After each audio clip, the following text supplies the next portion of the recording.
My name is Veronica Schweitzer. My pronouns are she, her. I'm the programs manager at Inclusive Communities. Before we start, we would like to acknowledge the traditional homelands of the Native and Indigenous people who have lived and continue to live on the land we gather upon. These lands were originally inhabited by the Omaha, Ponca, Pawnee, Otoe, Missouri, Santee Dakota Sioux, Kansas, Iowa, Cheyenne, and Winnebago people. We take this time to acknowledge the past, present, and future of Indigenous people, to recognize the ever-present systemic inequities stemming directly from past wrongdoings, and strive to commit ourselves indefinitely to respecting and reconciling this long history of injustice for all peoples.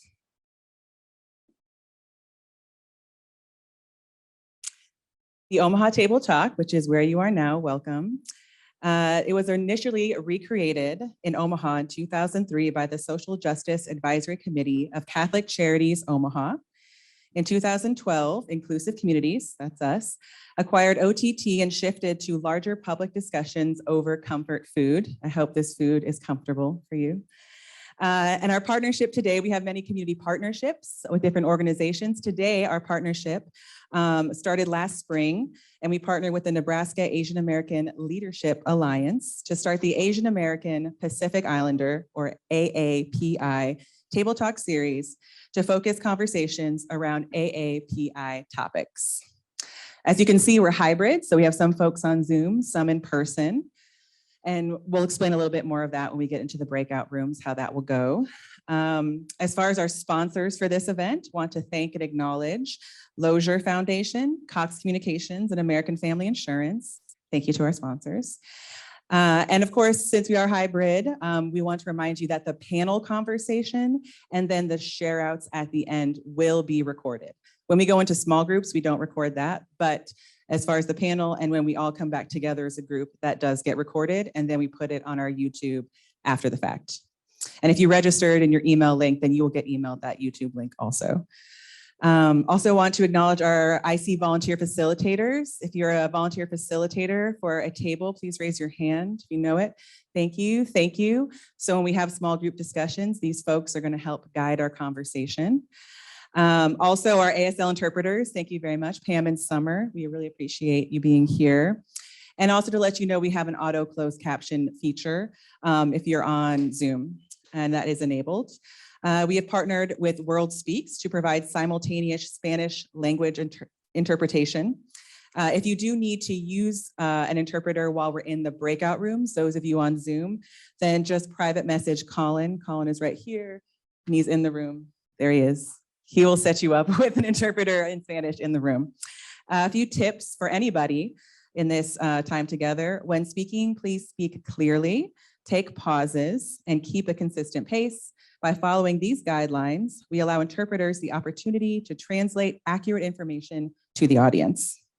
So just as far as how this goes, our timeline for the event, we will first hear from our panelists, who are amazing. And then we'll break out into table groups. Usually we do table groups, and then after that, we take questions from the audience for our panelists. This is a very busy group of folks, a lot of important places to be. So some folks are leaving early, so we want to do our questions before we break out into small group rooms. So we'll have an opportunity for Q&A from the audience after they finish with their panel, which will be in about 30, 40 minutes from now. And then finally, so we'll do table groups. You'll have an opportunity to talk amongst your table about what you heard, what stood out to you, and just conversate as a group. And then we'll come back together in the last 10 or so minutes to share out from each group anything that stood out to you, things that you talked about as a table. And then at the end, there will be an opportunity to fill out evaluations, and we'll tell you about our next table talks. I think that is all I wanted to share with you. Thank you all for coming and taking time. It is important to us that you were here with us. So I'm going to hand it over to our amazing moderator, you. Hi, I'm Saksena. I actually am in education. My role is at the Associate Dean for Education, Diversity, Equity, Inclusion at University of Nebraska Medical Center in Lincoln. I'm glad to be here. So the topic today is about the bamboo ceiling, breaking the bamboo ceiling. Who's heard of this before? Has anyone? Okay, so for those who haven't, and just a recap also, that basically it's a term that was written about and coined by Jane Yun in her book, Breaking the Bamboo Ceiling. I really recommend that one. And it talks about the obstacles faced by Asian Americans. I'm actually Australian, hence my accent, but these concepts are also relevant and to Canadians and Australians and other populations, other countries. So there's these obstacles, a lot of times they can be these cultural values that play a role in impeding career advancement. So we have a wonderful group of panelists here. I just also want to mention that I don't know if people know this, because a lot of times Asian Americans, Pacific Islanders also fall under the radar. We're not typically called the underrepresented minorities. And so the Asian American white collar professional is actually the least likely group in the US to be promoted into management. And this problem exists in technology, finance, law, government, education, and many others, even in the nonprofit sector. So I've got this wonderful group of panelists, and they have each advanced in their careers in the existing structures. They didn't create their own companies and then rise to the top and I'm the CEO. No, these people worked within the existing structures, given the cultural context and perspectives. And so that's why I invited them. So I'm just going to ask them to introduce themselves, letting you know also about their AAPI identities. Everyone. My name is Carol Wang, and I am Chinese American. I am the product of two parents who grew up in Taiwan and came to the United States, got married and had me. The very simplistic form of life. So my career path is, I am in my second career. My first career was as a television journalist, and I did it for 16 years and anchored the evening news here in Omaha for a number of years. And I found that television news, like many industries and many places, many worlds, that in terms of diversity, equity, inclusion, plays at the intersection where gender, age, diversity all play, often to people's detriment rather than to their attributes. And so when I look back in that career path that I chose, there were times where being an Asian American helped me because it got me the job. What it usually meant was that it meant that I received the job that was designated. They needed a minority woman. And so then I filled the spot.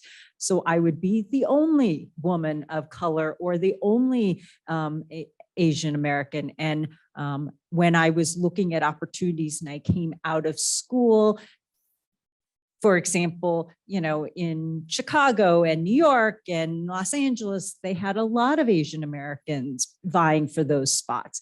And so the places that tended to really reach out for me were Midwestern cities. And so in many of them, I would be the first Asian American person that they would see on TV. And so that would create its own conversation and its own model of having to carve out who you are, a strange person and a different influence or different exposure for people who were not used to the exposure. And so that pretty much defined a lot of my career of being the first, the only.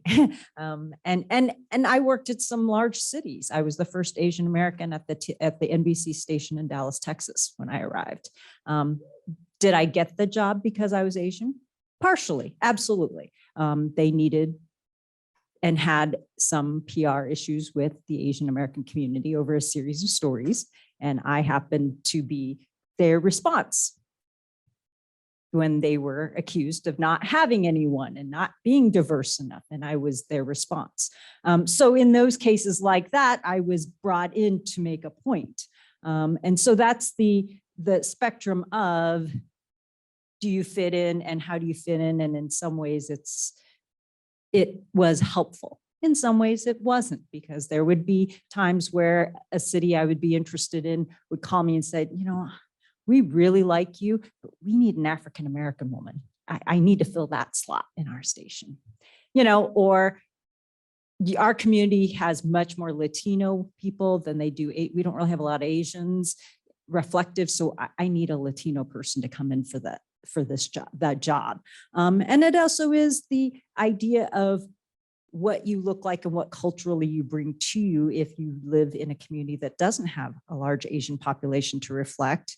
I've done both versions. And so then it's being asked all the time to come and speak to schools because they've never seen an Asian person and they want their classes to see this. And so, there are times where you feel like you're the circus show on display for everyone. And what their vision or their beliefs are that reflect back to you, or what they reflect that onto you. I was telling this panel yesterday morning that when I was my first television anchor job, and I think trying to get to an anchoring position, you have to play with the very appearance based of, do you fit their vision of what is attractive on TV? And do you look the right part? Do you have the right hair? Do you, is that what it is? And I've spent my entire career getting emails about my weight, my hair, my makeup. I used to keep the ones I thought were funny. Like there was one that my newsroom we thought was hilarious because they would say, tell Carol she has to stop going to McDonald's. She has gained so much weight and she looks so fat. And and I just thought it was hilarious because it was just this diatribe of what they assumed my diet must be, or what their perception of what I look like in person was from what I fill out on the screen. But, I think that's the hard part, because then you had to overcome what people's hesitations about someone who didn't look at, if there wasn't a community that largely you look like to represent, to gain those promotions, because, well, I really need a Black anchor. We don't have any, the Asian population is minuscule. So why would you get that position even within the own dynamics of your station? Not because you're not qualified, good, and capable, but because you also don't reflect enough of the community that you work in.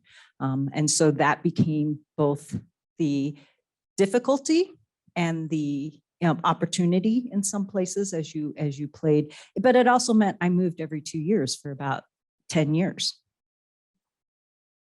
because I wanted an opportunity. And if someone would give it to me, I was going to take it. And then, the age factor, along with everything else, contracts and television news. And I eventually left it to run a nonprofit. And they were to this day, I'm incredibly and profoundly grateful because they didn't hesitate about anything. A woman who, in a lot of people's minds, when I was thinking about leaving television, I would meet with some of the large companies in our community to tie. And, I remember sitting at lunch with one of the vice presidents at ConAgra, and I was the evening anchor. I felt like that was a decent position to be in. And he knew who I was, and we were having lunch because I wanted to pick his brain about that next career of mine. And he said, well, you could be a marketing intern. And I was like, so 16 years of being a journalist on TV, and you think I'm a marketing intern in my next job? And nothing against that. But that really diminished who I was. In his mind, I didn't have any skills that he thought were important. So, I am always so grateful to my current employers, the Physicians of Omaha, who came to me and said, we'd like to talk to you. We think you'd be a good fit. And they never hesitated, and they handed over to someone who didn't have any HR experience, didn't have any, accounting, finance, those kinds of things. And they said, you'll figure it out. Or you'll hire people to do it. And that's a lot of latitude and a lot of generosity. But that is, in a nutshell, my life. You've heard it all. It's very boring. Hardly boring, Carol. Carol and I have been friends for a long time, and I'll tell you how that got started. Well, my name is Weysan Dunn. I am Chinese American, although I prefer to say I'm an American of Chinese heritage because I was born and raised in rural Missouri, a little farm town that also happened to have a small osteopathic medical school. And my dad was on the faculty of the medical school. My mom was a grade school teacher. And I was born and raised in a town where there was one Asian family, mine. There was one Black family. He happened to work at the local newspaper. And there was one Jewish family, and he happened to be the son of the mayor.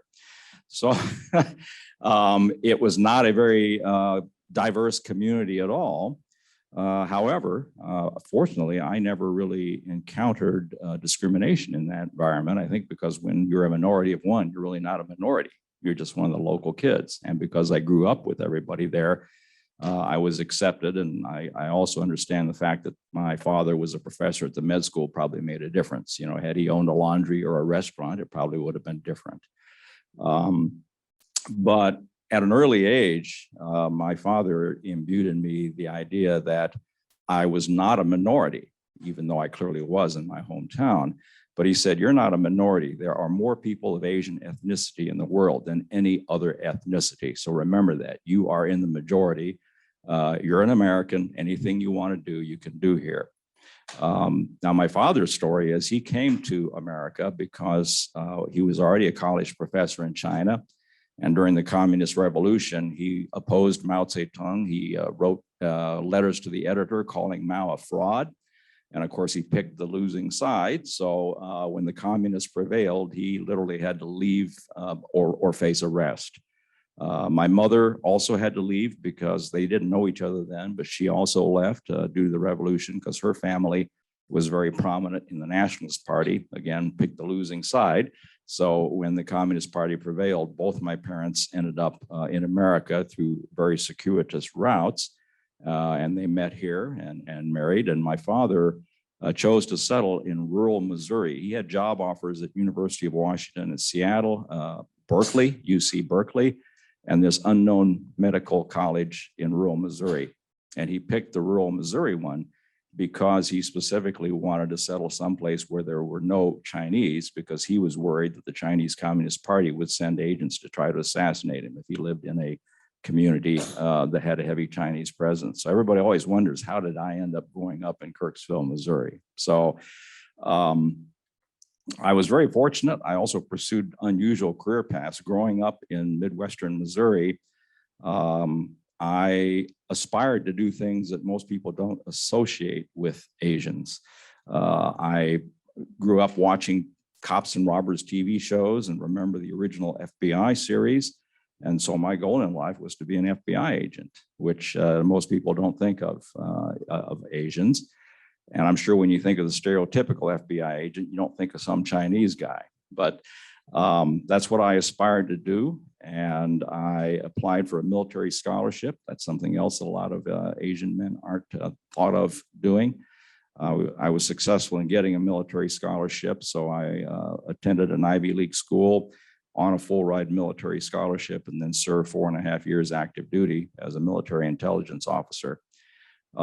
Because of my background, one might guess, I was assigned to do military intelligence on some of the Asian targets. So it happened to be Korea, North Korea at the time, and obviously China. So by virtue of my background only, I certainly had no training in that, but I ended up in MI.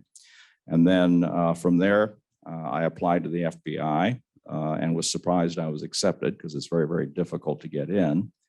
But once I joined the FBI, I spent 30 years with that organization and held almost every position that's possible. Many of my colleagues rise to the executive ranks and they figure out how to skip 1 or 2 steps. I could never do that. So I held every job possible in the FBI, but spent the last 10 years of my 30-year career in the senior executive service. And I was what they call the special agent in charge, or SAC. We don't say SAC, they say that on TV, but in the Bureau, we say SAC.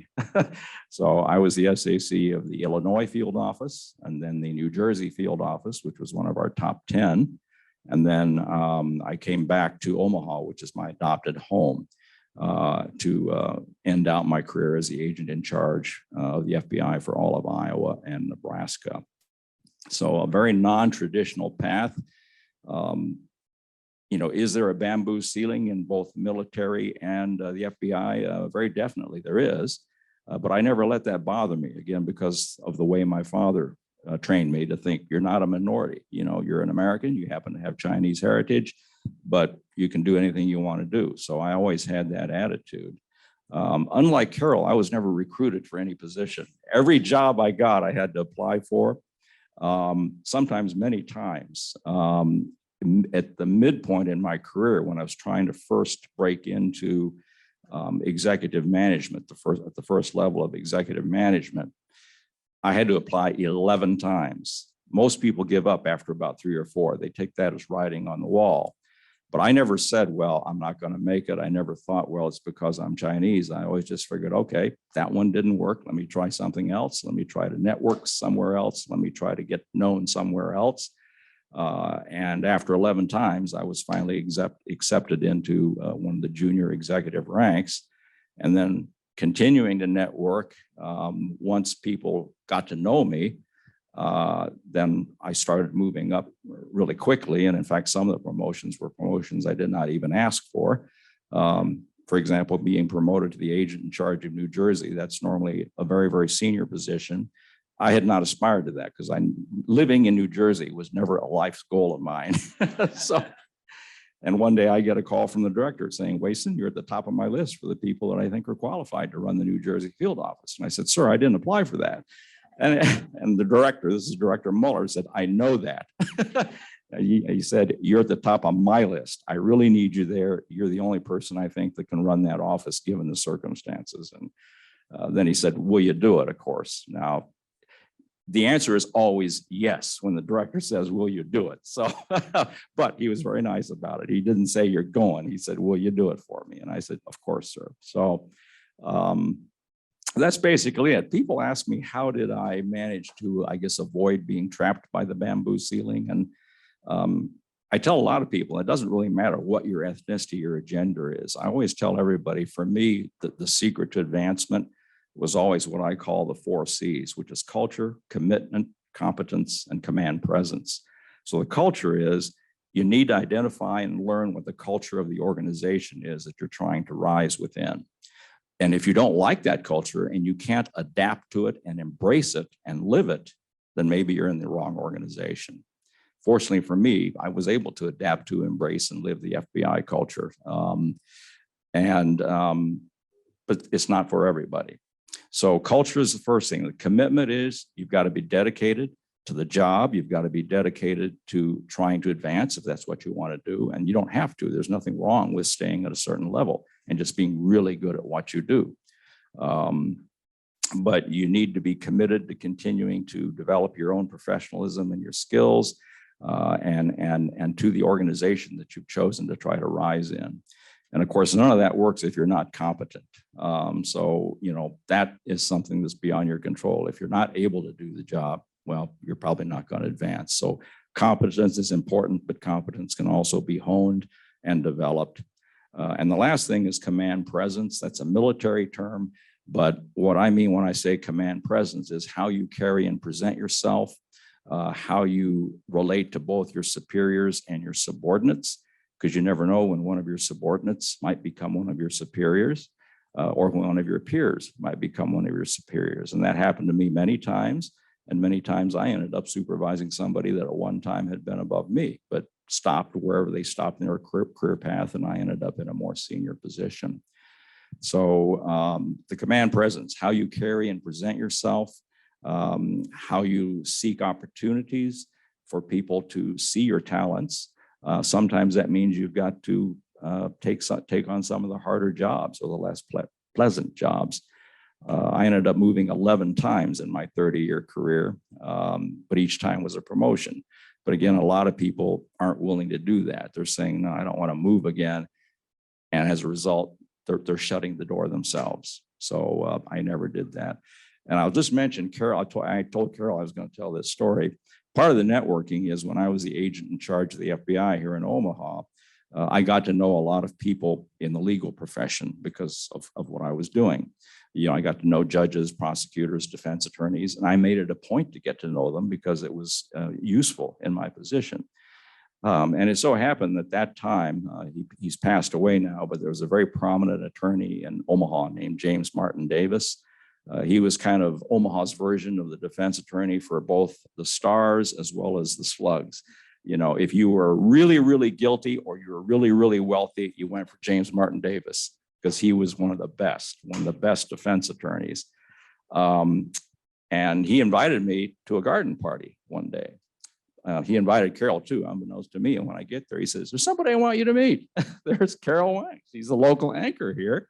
And of course, I'd seen Carol on TV before and thought, wow, that's pretty neat. But that's how we met. And again, it was just due to the networking. And it happened to be, I think JMD, we call him.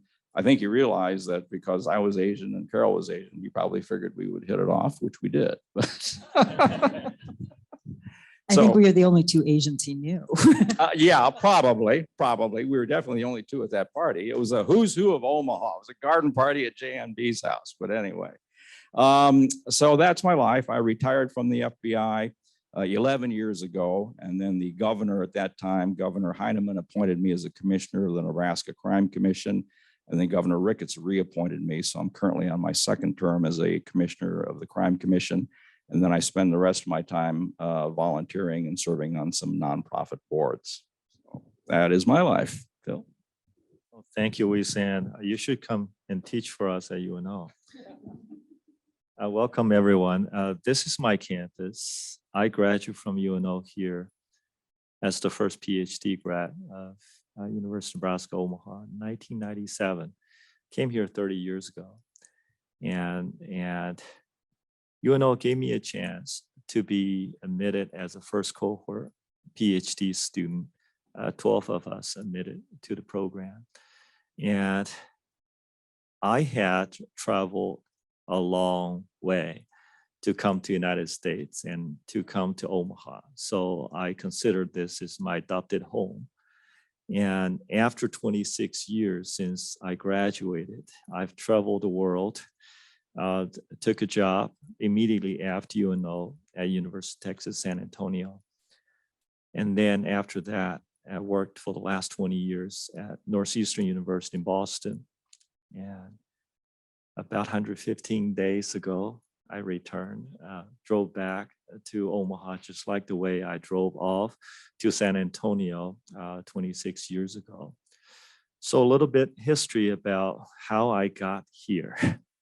Born and raised in mainland China.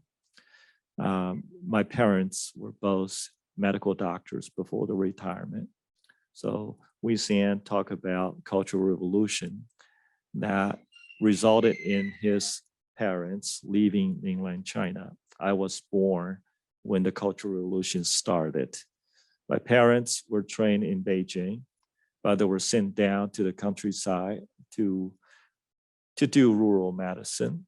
And they're trained by the best medical school, Western medicine, but they practiced as general medical professionals because there's no need for specialization. You barely had many, formally trained doctors to begin with. So in 1965, they were sent down to Sichuan province where there's no indoor plumbing, no electricity, no running water.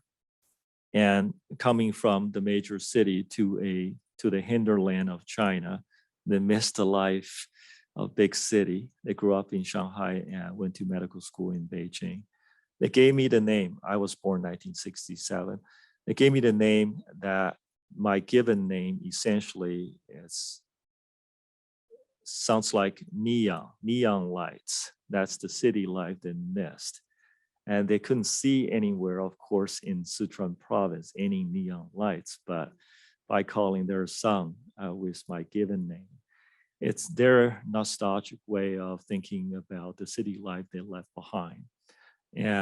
But they worked there for almost 20 years as rural medical professionals. And people loved them there, loved them to the degree that they will not allow them to leave the county because everyone's health and it's tied to the best doctors they've had. So they couldn't leave. And I grew up in Sichuan province. I was a smart kid, but I did not know that. I just never was well educated because the lack of resources was prevailing there. Then now I look back, the type of resilience that I had, I have to contribute to that experience of grew up in rural China during Cultural Revolution, but still loved and well sheltered by my parents. They did not make more salary than anyone else because it was a socialist country. You had the respect, but only respect in a sense of traditional occupation, right?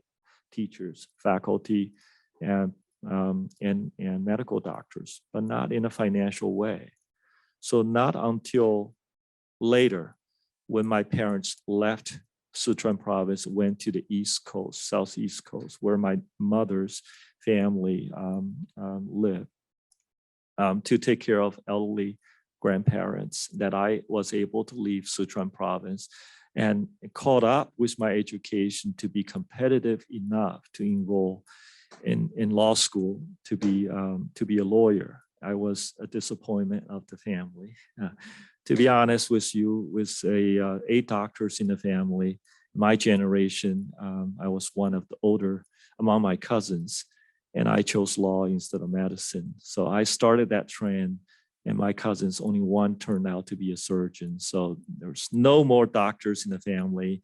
In my son's generation, everybody left medicine. So maybe I was to blame.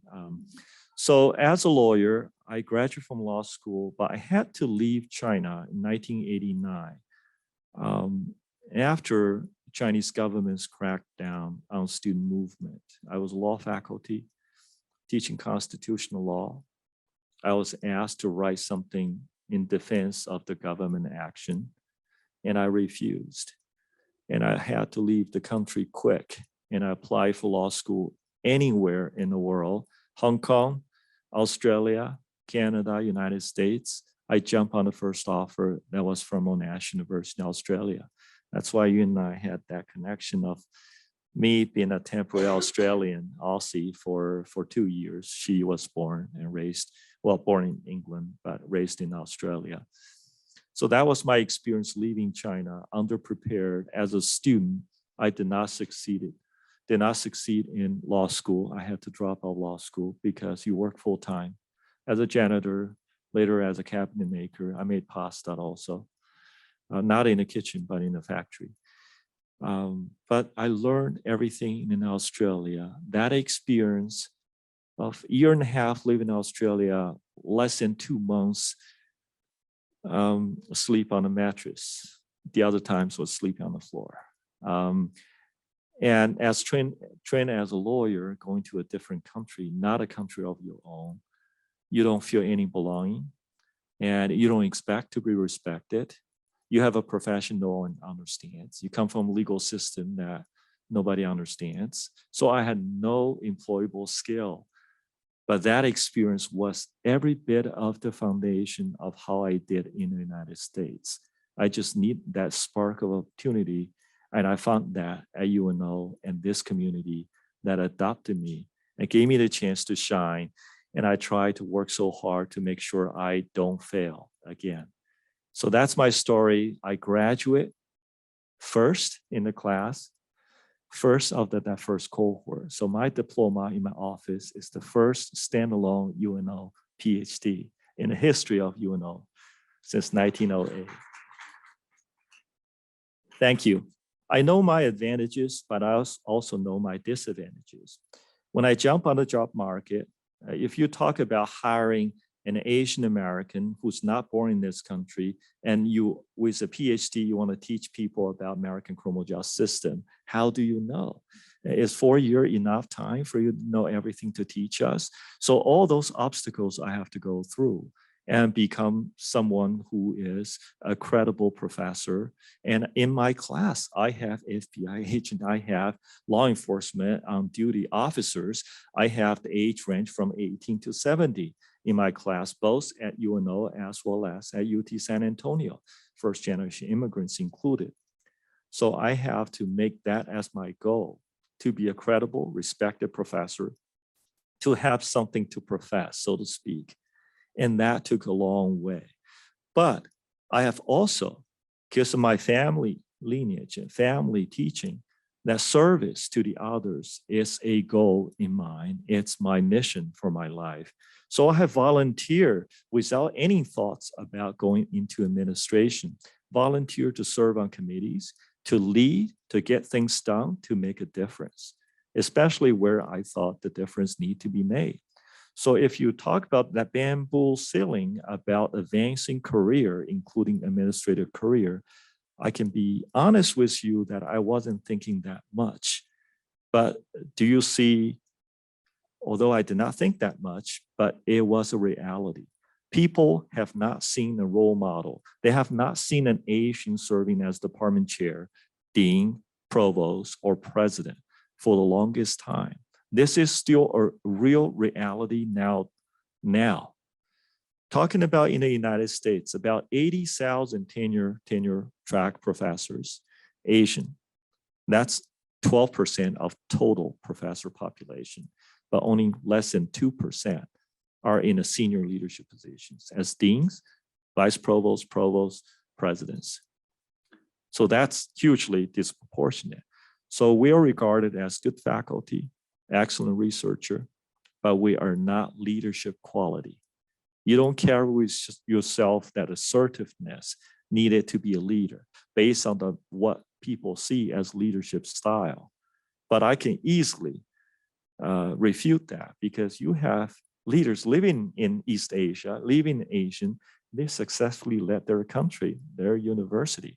It's in this context, the style of leadership that you're not seeing in this Asian colleague of yours, who is not leading the same way as someone else. But use that to go against someone's potential to be in leadership role is wrong. So in action, I'm here in a leadership role as a senior vice chancellor for academic affairs, chief academic officer serving my alma mater. Is a testament that we're able to overcome that. And I, of course, all the years, 26 years after UNO, is a time for me to take on that apprenticeship. And I think everyone, every panelist here shared that similar experience. We worked hard to be where we are today, but we want to parlay that experience with you and hopefully entertain a lot of questions that come from you or your children. And happy to be here and to be in the company of my esteemed colleagues. I'll pass it. Well, phenomenal personal stories and testaments.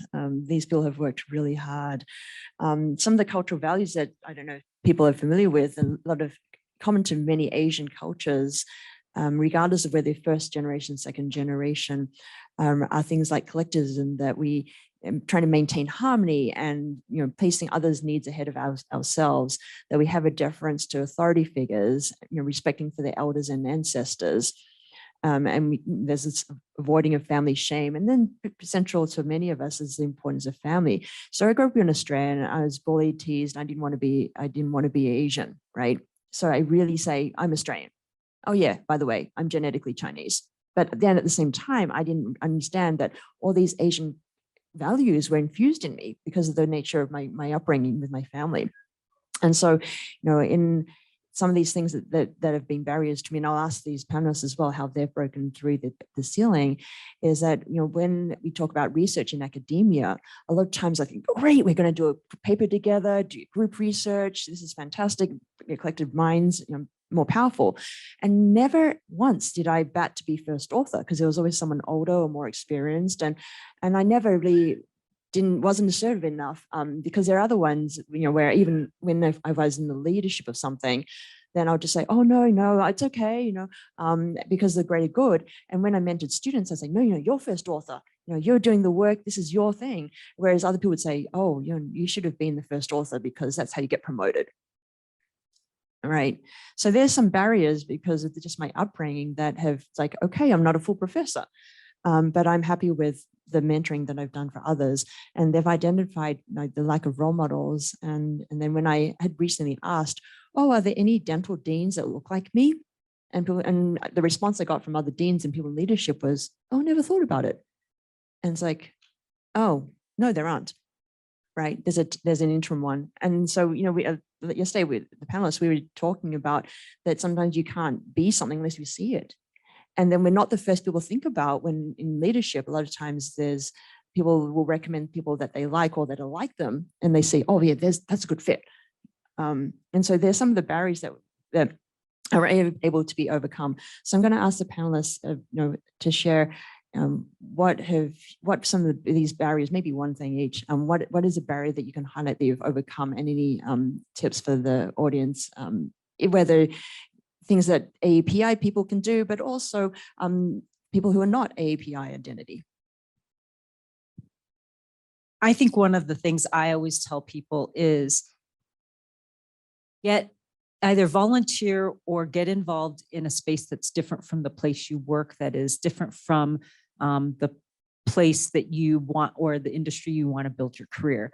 The network that you get, the network that you create is so important. And here is why. It is because if you find yourself stalled in your company and somebody can't see you as a leader because she's so good at her job or he's so good right there, I don't want to move him because I can't afford to train him. I can't, people can get stuck by their competence. There's no doubt about it. But what happens is clearly in your company, there is no one who is batting and advocating for you. And I talk about frequently that if you volunteer, if you sit on boards in the community, and in this town, community involvement and nonprofit work has such a high amount of activism in terms of people being involved.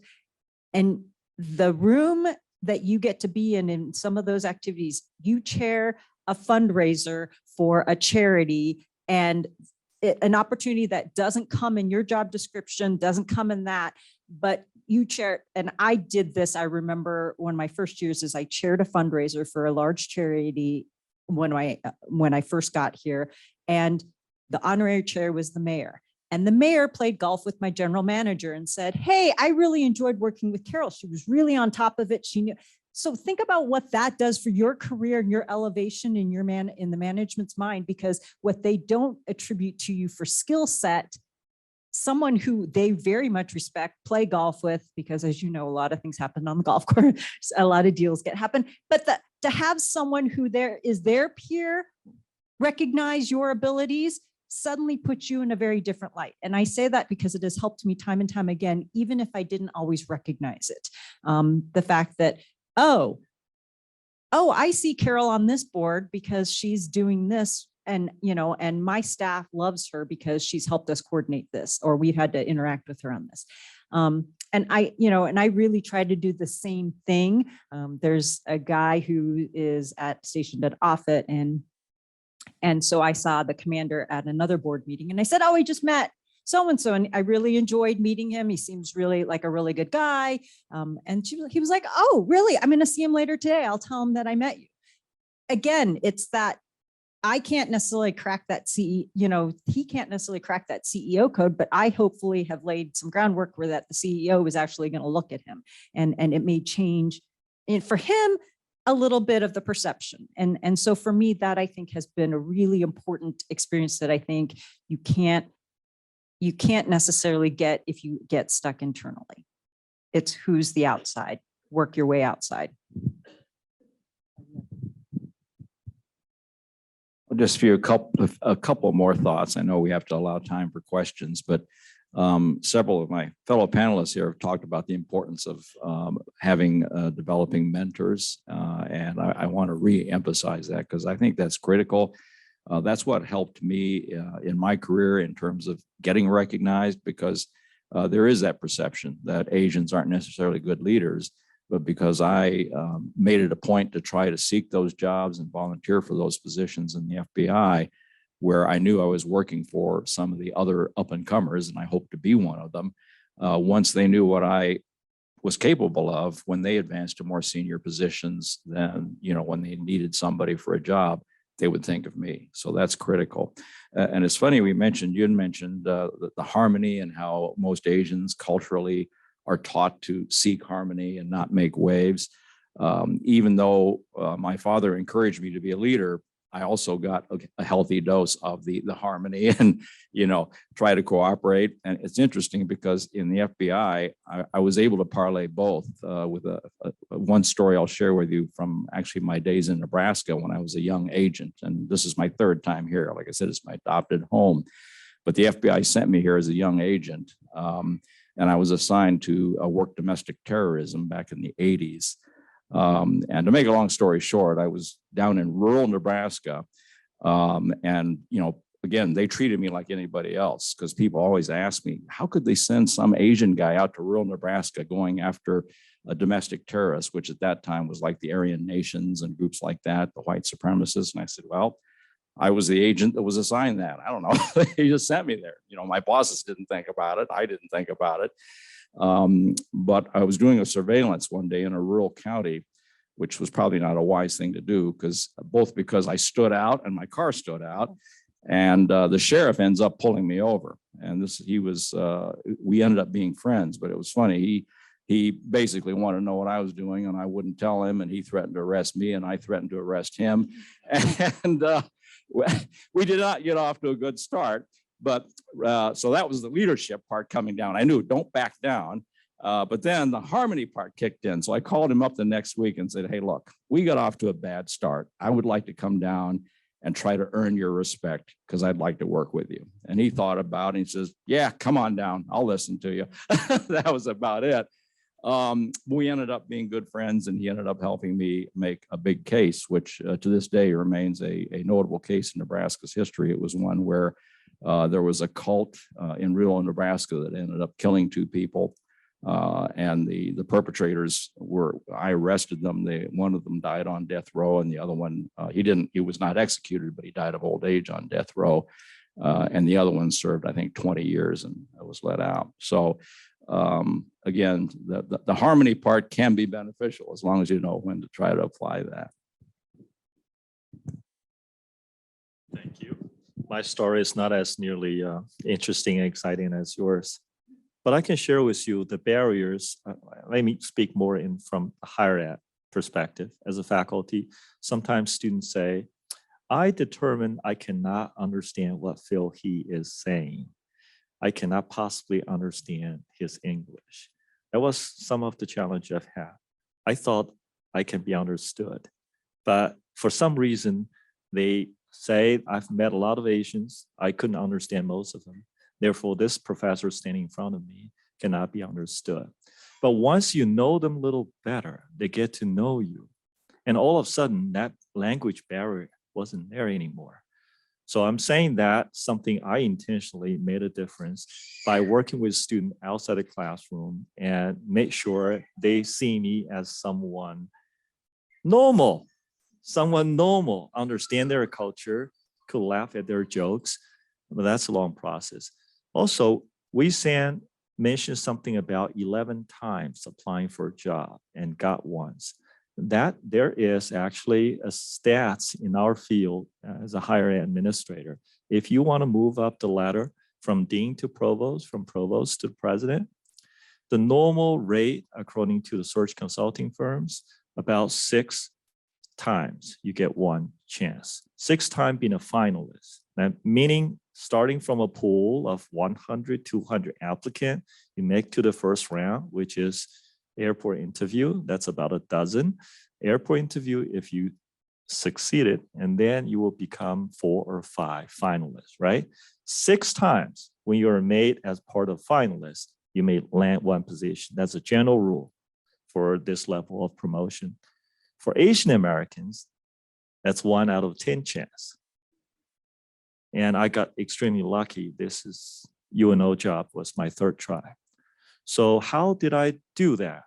As a faculty, I volunteered. I took ownership as if I'm having the vision of the president, looking at university, what needs to be done. And then look around, this is my unit. I'm a faculty here. I sort of know what's going on. And then volunteer on the committee, make a difference.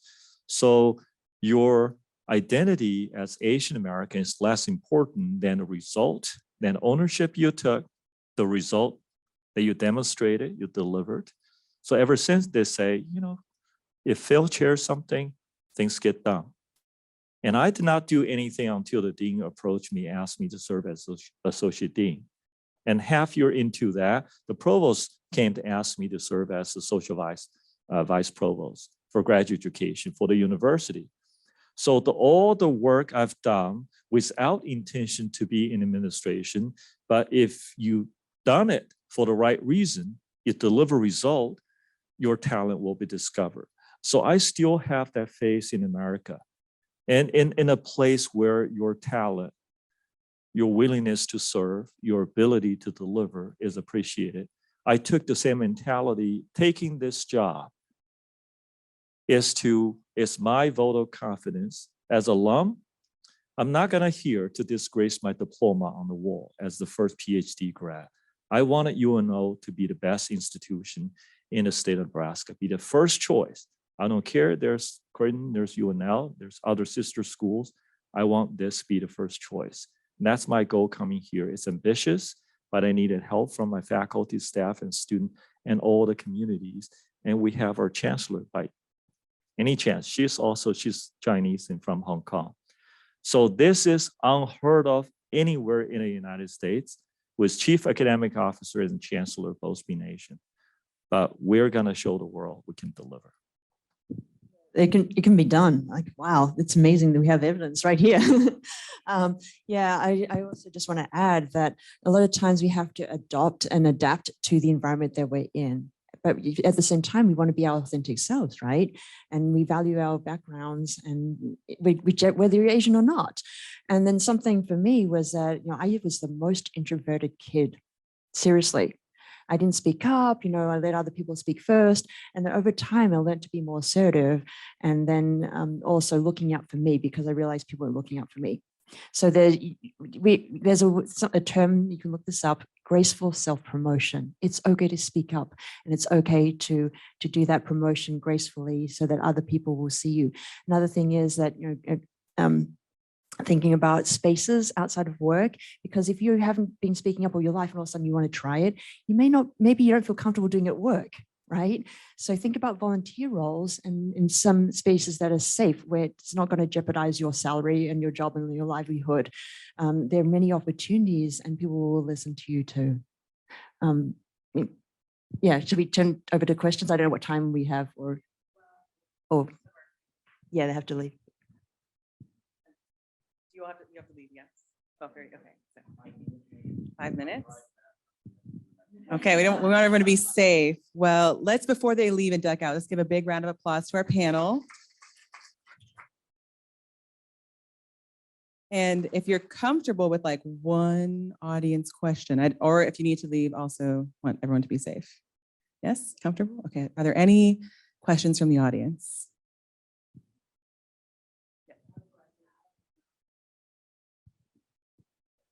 To some people, it may be common sense, but just to learn more about your culture, are there any tips or hacks when it comes to wanting to involve the Asian community in things that you're involved in and wanting to specifically, I'm in some nonprofits that have some focus on 5 area codes that are east of 72nd Street.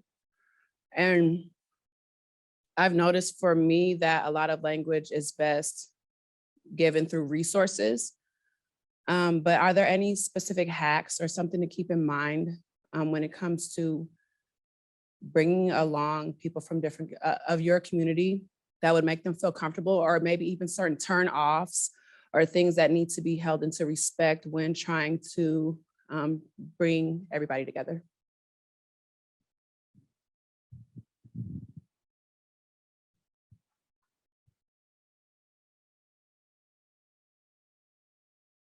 That's an interesting question.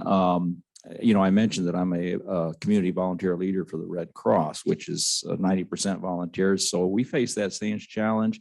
I think a couple of things to keep in mind when you're talking about trying to potentially recruit volunteers who happen to have Asian ethnicity. One is everybody's different, so it is pretty difficult to generalize. However, I will say there's a big difference between Asians who were born in America versus those who immigrated. The Asians who are born in America, for the most part, are going to be, I guess, will resonate to the same things as any other American does, if you will.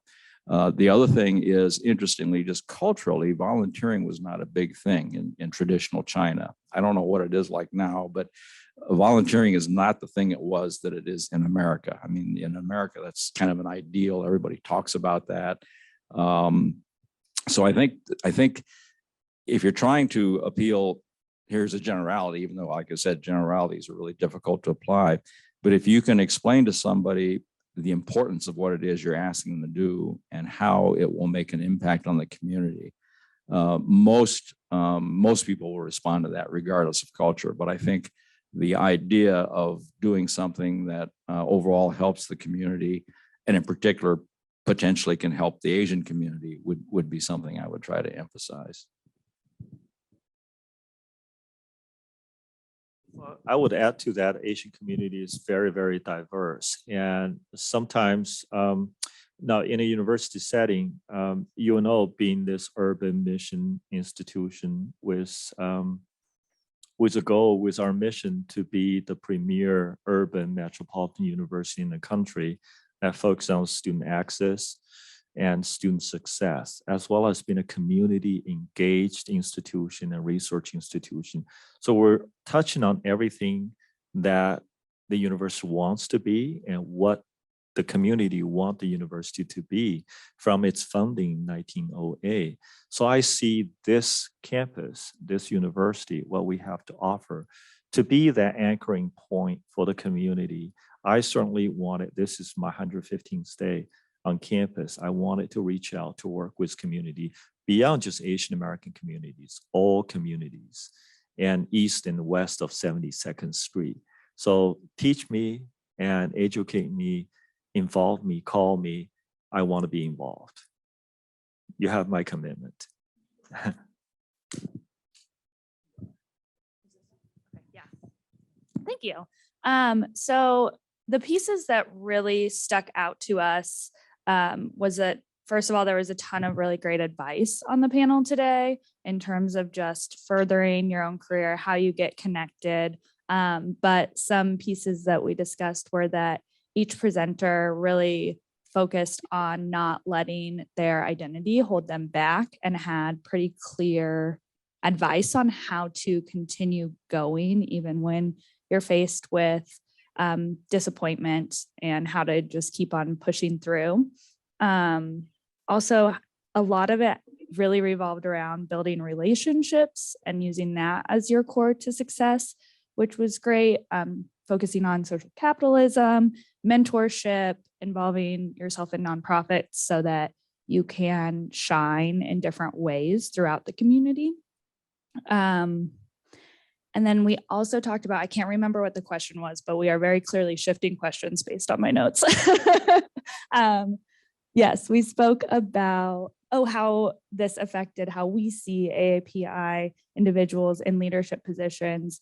And it just reinforced that there is not one leadership style that works. And just because we always see the same leadership style does not mean that that is the only way to be a successful leader. And there are probably much better ways to be successful leaders on top of that. And then I think everyone at our table was really shocked at the lack of representation in senior leadership and how little we talk about that. In terms of this community, we talk a lot about lack of representation when it comes to other communities, but not this one. And so that was something that was surprising to all of us. Yes.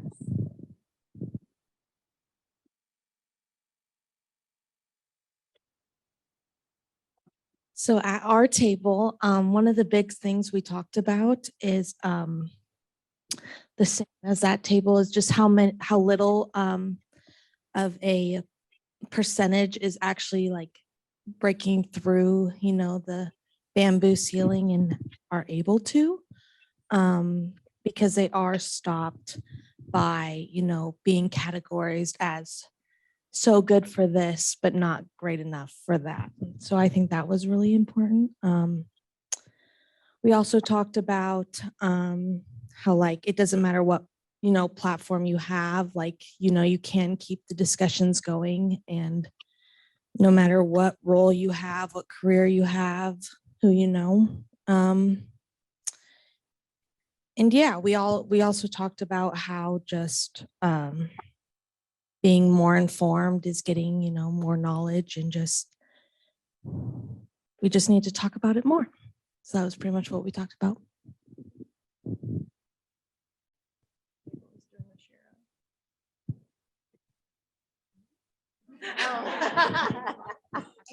Okay. I guess I shared with them that the thing that impressed me the most was when Carol talked about, in a way, like having to take those opportunities that were given to you without really, in a way, having a choice.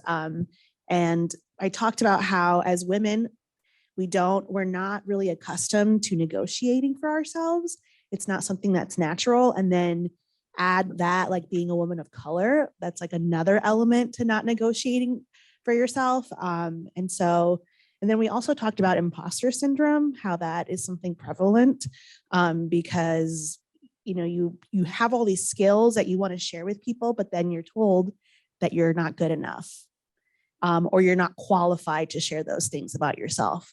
So I think that was really the most of the conversation here. Nope.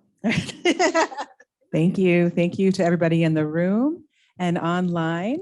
You want to share out what you all talked about, please?